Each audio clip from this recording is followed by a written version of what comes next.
Bom, e você pode aplicar esse conceito de elasticidade tanto à demanda, como a gente aplicou no exemplo anterior, quanto à oferta, né? Imagina aqui que você tenha a seguinte situação aqui, você tem uma função de oferta, né? Esse x aqui, ele corresponde à quantidade da oferta, que se comporta da seguinte forma, 64 mais p ao quadrado. Ou seja, na medida em que eu vario o preço aqui, eu faço variar a oferta, né? Suponha que o preço atual desse produto seja de R$6, né? Se você variar esse preço em 1%, né, qual vai ser a variação ocasionada na oferta do produto? Então vamos dar uma olhada qual que é o comportamento dessa função aqui, o gráfico dela, lá naquele programa, no GeoGebra. Então eu tenho aqui, olha, aquela função oferta que eu falei, né? Então nesse eixo horizontal aqui você tem o preço, no eixo vertical você tem a quantidade de oferta, né? E aqui você tem a fórmula, né? X igual a 64 mais p ao quadrado. Perceba que na medida em que eu vario o preço, eu faço variar a oferta dos produtos. Está vendo? No caso aqui é um pouco diferente da demanda, né? Na medida que eu aumento o preço, aumenta a oferta. Se você der uma olhada na demanda, ela se comporta de forma um pouco diferente. Na medida em que eu aumento o preço, diminui a demanda. Bom, tá bem. O nosso problema ali, o exercício, o exemplo, ele estava dizendo o seguinte, né? Se o produto ele é vendido por um preço de R$6, qual vai ser percentualmente a variação na oferta a partir de uma variação de 1% no preço?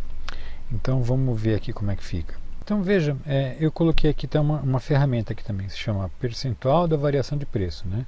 Então na medida em que eu mexo aqui, olha, por exemplo, se eu colocar ela aqui em 20 quer dizer que eu aumentei o preço 20%. Então dá uma olhada, olha, se o preço era R$6 e vou aumentar o preço em 20%, o preço vai para R$7,20, né?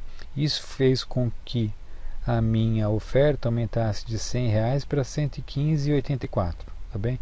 E a mesma coisa acontece na medida em que eu vario o preço para baixo aqui, ó. Se eu variar percentualmente para baixo, por exemplo, colocar aqui uma redução de preço de 10%. Uma redução de preço de 10%, o que era R$6 vai ser vendido a R$5,40, né? E aí a oferta vai cair de 100 para 93,16 unidades. Tá bom? Bom, mas o exemplo ele está falando o seguinte aí naquele exemplo. Uma variação de preço de 1%. Então aqui, ó, 1% de variação. Bom, 1% de variação no preço corresponde a essa variação aqui. E a correspondente variação na quantidade aqui, né? Vamos aplicar um zoom aqui para ver quanto é que o preço variou. Olha, o preço variou 1%. Custava R$6, foi para R$6,06, né? E vamos dar uma olhada na oferta, quanto que ela variou.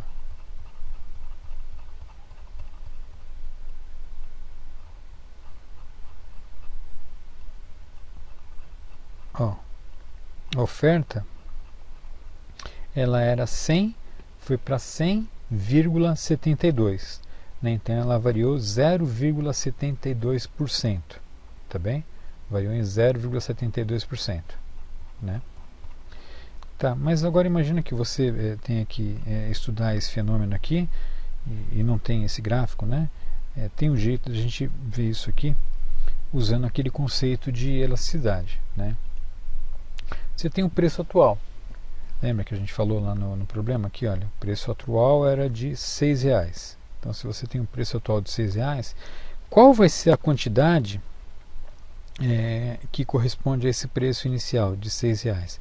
Bom, você pode descobrir essa quantidade substituindo esse preço na função da oferta. A função da oferta diz que a quantidade vai ser 64 mais o preço elevado ao quadrado.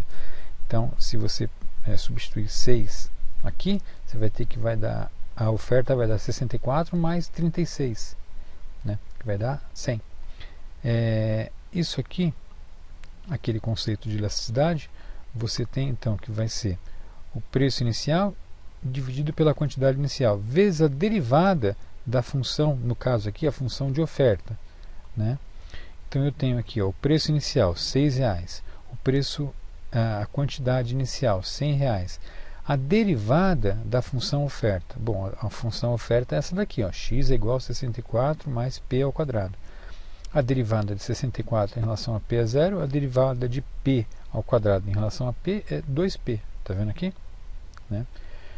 E aí eu tenho então 6 dividido por 100 vezes 2 vezes 6. Bom, 2 vezes 6 dá 12, né? 12 positivo, continua positivo. Se eu pegar 6 dividir por 100 e multiplicar por 12, eu vou ter 0,72%, que é aquela mesma variação que a gente tinha observado lá no gráfico, né? Então, da mesma forma, você também pode classificar essa elasticidade, né? Se esse valor que a gente calculou aqui, ele é maior que 1, então você pode dizer que essa oferta é elástica, né? Se ele é menor do que 1, fica entre 0 e 1, você fala que a oferta é inelástica, né? E se ele é igual a 1, você diz que a oferta tem elasticidade unitária. Então vamos lá. Se a elasticidade é maior que 1, quer dizer que para cada 1% na variação do preço, você vai ter mais do que 1% na variação da oferta, tá bem? Se no nosso caso aqui, ó, no nosso caso é esse daqui, né, você variou 1% o preço e a oferta variou menos que 1%, então ela está entre 0 e 1, né? Ó, a elasticidade 0,72. Então nesse caso aqui ela é dita inelástica, né? É um outro modo de dizer que para essa situação aqui é insignificante, não é significativa. O aumento de preço de 1% não é significativo, porque ele fez alterar em quase nada a quantidade da oferta aqui, tá bem?